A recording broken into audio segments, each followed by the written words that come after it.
The numbers don't need a dramatic headline. 2 days after Caitlin Clark's quad injury was announced in May 2025, Clark is expected to be sidelined for the next 2 weeks because of a quad strain. That means she will miss the June 7th game that was moved to the United Center. average ticket prices across her next 4 games had already fallen from $137 to $80. 2 road games, relocated to arenas holding double their normal capacity to handle her draw, watched demand collapse almost overnight. One get-in price fell from $86 to $25. This wasn't a one-time dip either. A second injury months later produced nearly identical numbers. Here is what the data actually shows. The injury that shook the WNBA overnight. The announcement came on a Monday, following the Fever's Saturday loss to the defending champion New York Liberty. Indiana Fever head coach Stephanie White told reporters that Clark would be re-evaluated in 2 weeks, a timeline that, on its face, sounded manageable. A short absence, a scheduled return, business as usual for a professional athlete managing a soft tissue injury during a long season. Quad strains, however, do not follow press conference timelines with any reliability. 2 weeks represented the optimistic end of a typical recovery window for that type of injury. A more cautious estimate would have placed the return closer to 4 to 6 weeks, depending on severity and how conservatively the training staff chose to manage her comeback. The Fever's public timeline and the range of outcomes a soft tissue injury like this one typically produces were not necessarily the same thing, and that gap between announced optimism and clinical reality became relevant almost immediately. Clark's absence meant she would miss a minimum of 4 games: a road matchup against the Washington Mystics, a home game against the Connecticut Sun, a second home game against the Mystics, and a road rematch against the Chicago Sky. The Indiana Fever superstar guard Caitlin Clark confirming that she will not play again this season. The market's response to that news was not gradual. According to TickPick data provided to USA Today Sports, the average purchase price across those 4 contests fell from $137 before the announcement to $80 after it, a decline of just over 42%, registered within roughly 48 hours of the injury news breaking. Is a 42% swing in average ticket price, occurring within 2 days, a meaningful signal or simply ordinary market noise? For most live event ticketing markets, a shift of that magnitude tied directly to a single identifiable cause is not ordinary. Ticket markets fluctuate constantly for dozens of reasons: weather, scheduling conflicts, competing events in the same city.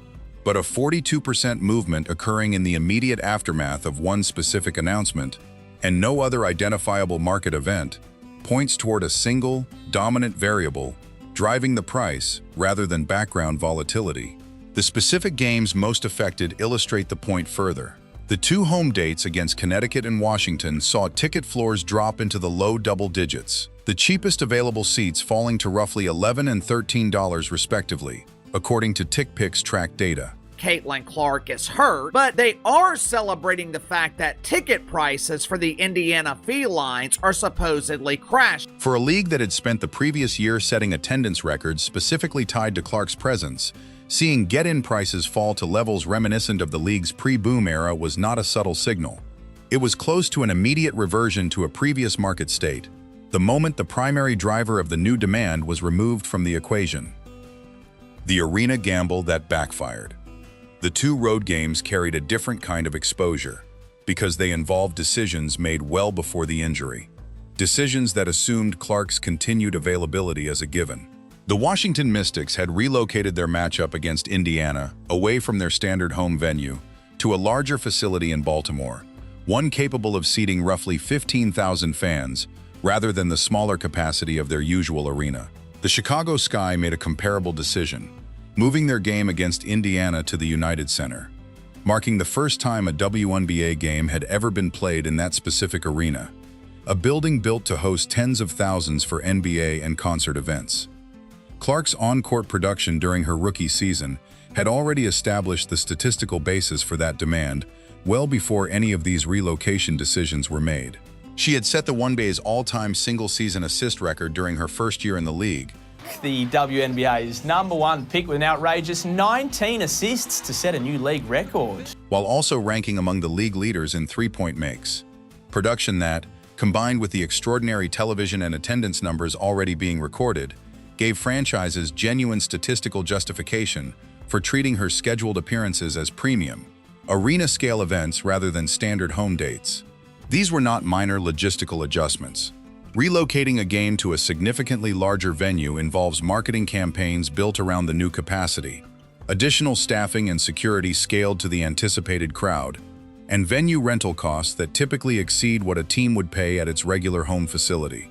Franchises do not make that kind of financial commitment speculatively.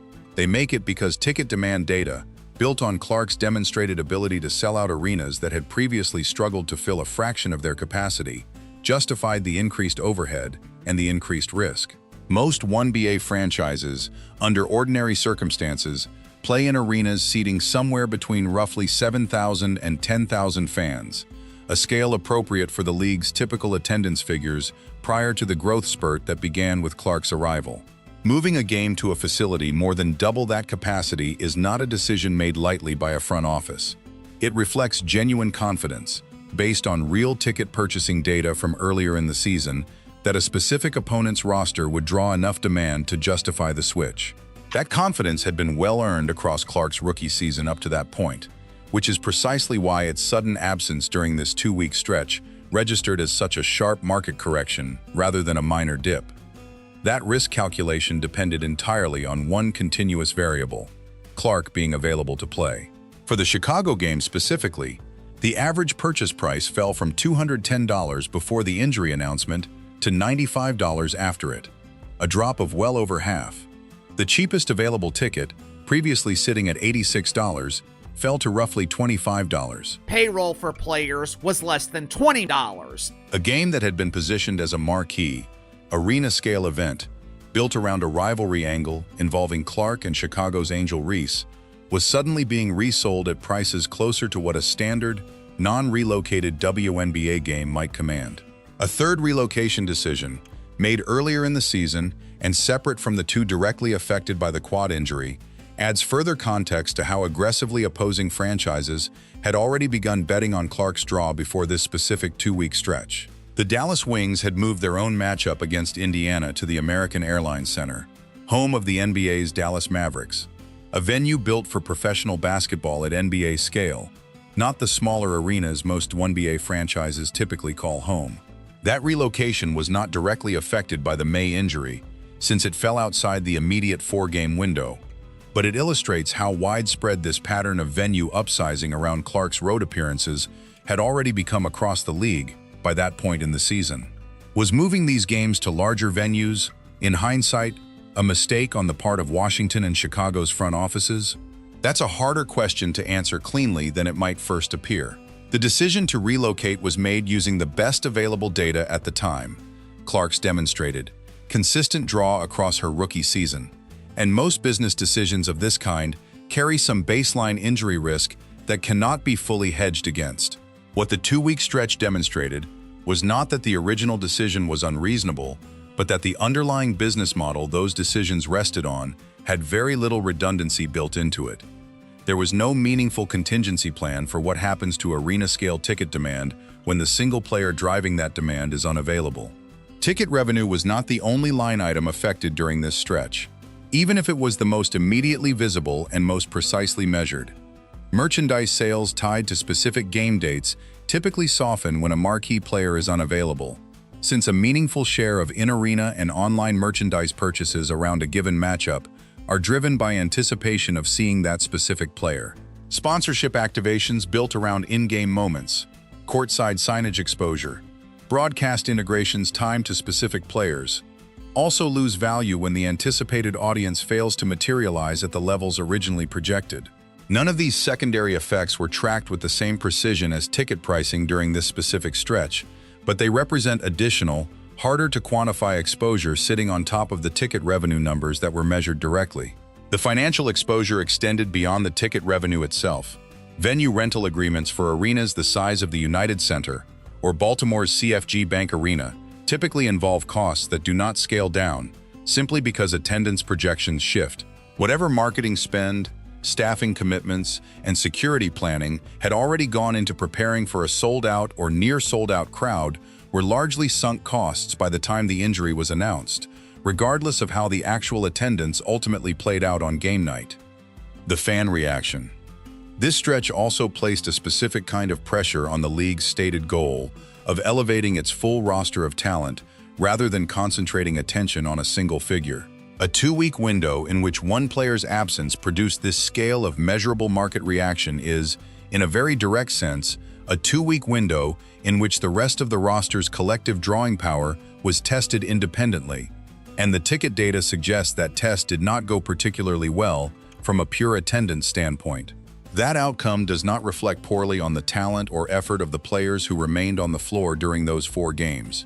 It reflects how recently and how narrowly the league's new audience had formed around one specific draw, rather than around the sport or the league as a broader collective product.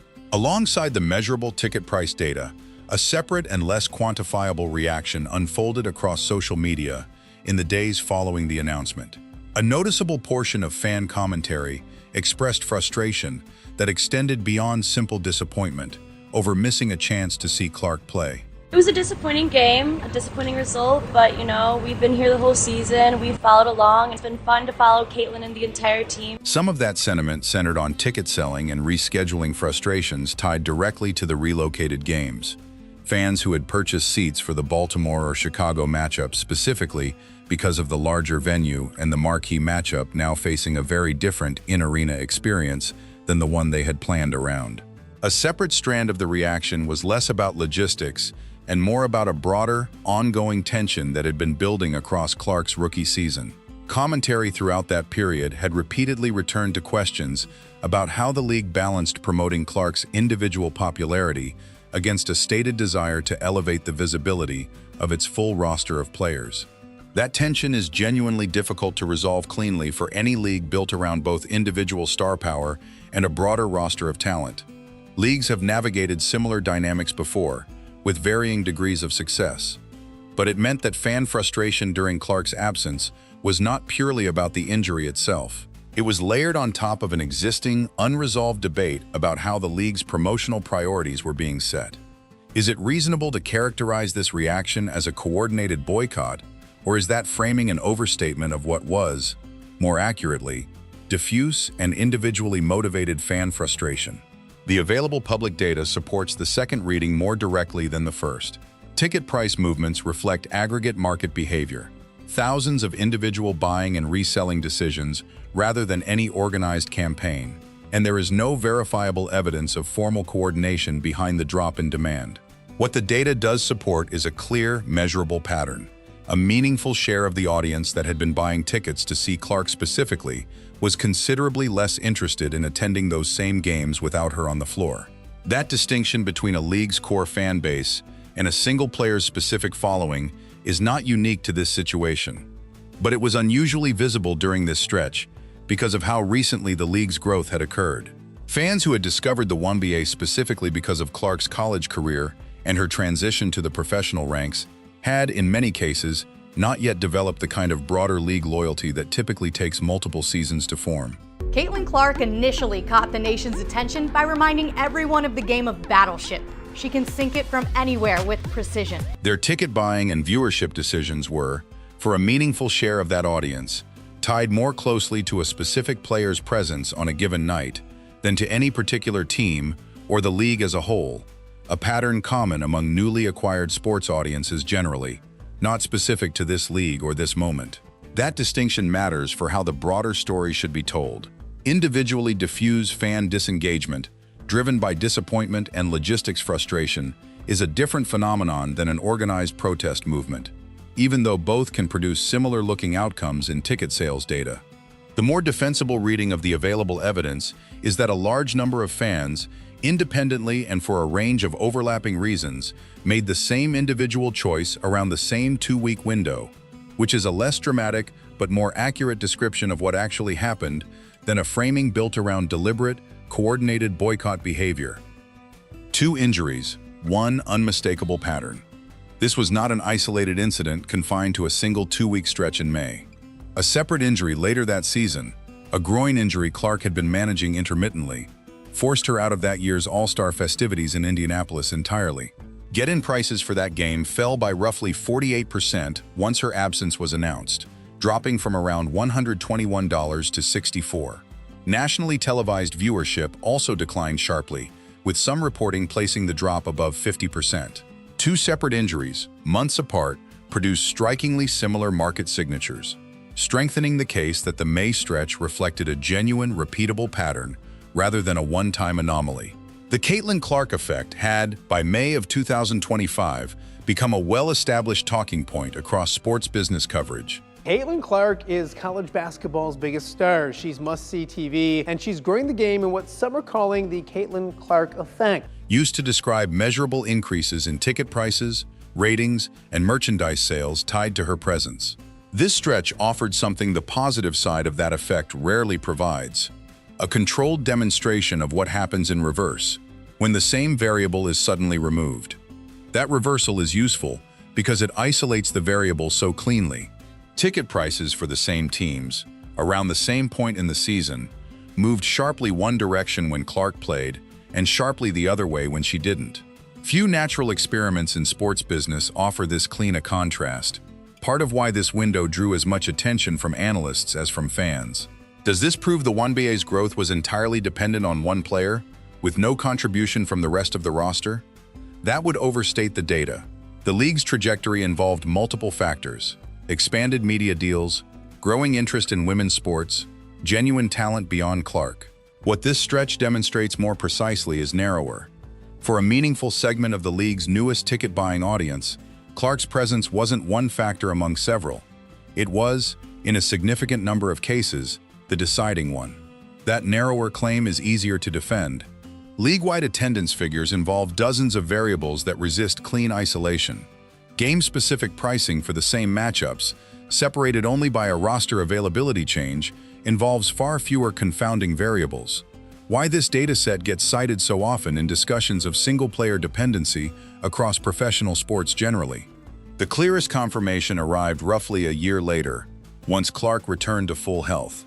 Ahead of the 2026 All-Star Game, with her confirmed to play, demand moved sharply the opposite direction. Get-in prices surged to roughly $343 before tip-off, with secondary market prices tracking about 35% higher than the equivalent point the year before. Order volume on one major platform had already surpassed the entirety of the prior year's event, with a full day still remaining. The same variable that drove prices down during her absences drove them sharply upward the moment full availability returned, closing the loop on the pattern this stretch first exposed. The business lesson extends beyond any single injury or player. Franchises regularly build promotional plans around a star's availability, and injury risk is a well-understood variable every front office accounts for. What this stretch illustrated with unusual clarity was the scale of exposure that results when a business plan gets built around one player's drawing power without a meaningfully developed contingency behind it. The numbers that proved Caitlin Clark's impact. The pattern observed here is not exclusive to women's basketball, and drawing a brief comparison helps calibrate just how significant this specific swing actually was. In the NBA, injury absences from the league's most marketable stars, the kind of players whose games get moved to bigger arenas or command premium broadcast slots, have historically produced comparable, though rarely identical, market reactions in ticket resale pricing.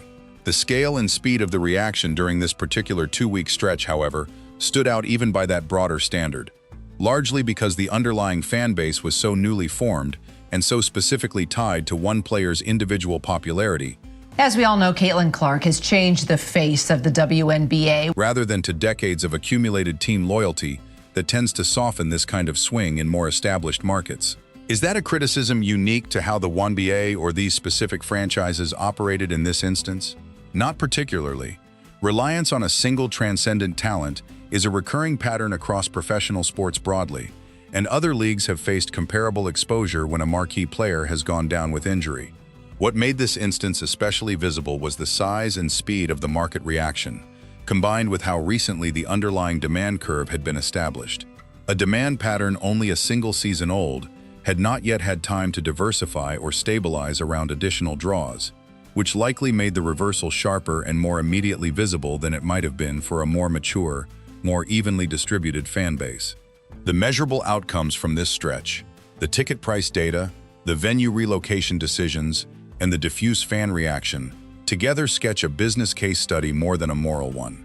They document what happened when a specific, quantifiable driver of demand became temporarily unavailable, and how quickly that unavailability translated into visible, dollar-denominated outcomes across ticket markets in 3 different cities. Whether the league or its franchises drew any lasting structural lessons from that 2-week window, in terms of how promotional risk gets distributed going forward, is a separate question that the available public record from this specific stretch does not answer on its own. Whether any specific franchise altered its approach to venue selection or promotional risk management as a direct result of this stretch is not something the public ticket data alone can answer. What can be said is that the broader conversation around single-player dependency in professional sports business planning gained a concrete, well-documented reference point because of it. Front offices across professional sports leagues regularly study exactly this kind of natural experiment when evaluating how much promotional and financial risk to concentrate around any single player, regardless of sport, and this 2-week stretch has been cited often enough in broader sports business commentary that its usefulness as a case study appears to have outlasted the injury itself by a considerable margin. What remains, on the documented record, is a clean and unusually well-measured real-world data set, a 2-week period in which one player's absence produced a 42% shift in average ticket pricing across 4 games, 2 major venue relocations facing significantly reduced demand, and a wave of fan reaction that, while not formally organized, was broad enough to register clearly in the numbers. That is the story the data tells, independent of any headline written about it at the time or since. The 42% figure, in particular, has taken on a kind of reference point status in subsequent sports business discussions, precisely because it was measured so cleanly. A single injury announcement, a 48-hour window, 4 games, 1 dominant variable. Few data points in sports business analysis arrive this uncontaminated by competing explanations, which is exactly why it has continued to surface in conversations about star power and market dependency well over a year after the 2 weeks that originally produced it. None of the figures cited throughout this breakdown are disputed or contested by the teams, the league, or the ticketing platforms that reported them. They represent one of the more thoroughly documented natural experiments available in recent sports business history.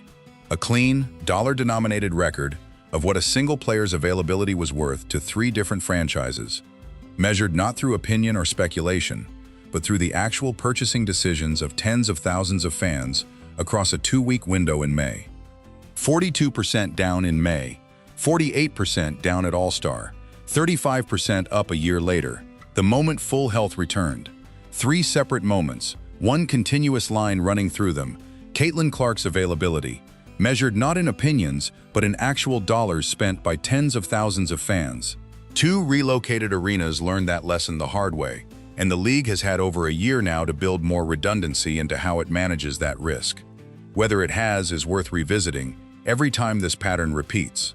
If you think these numbers change how you see the league's growth story, say so below.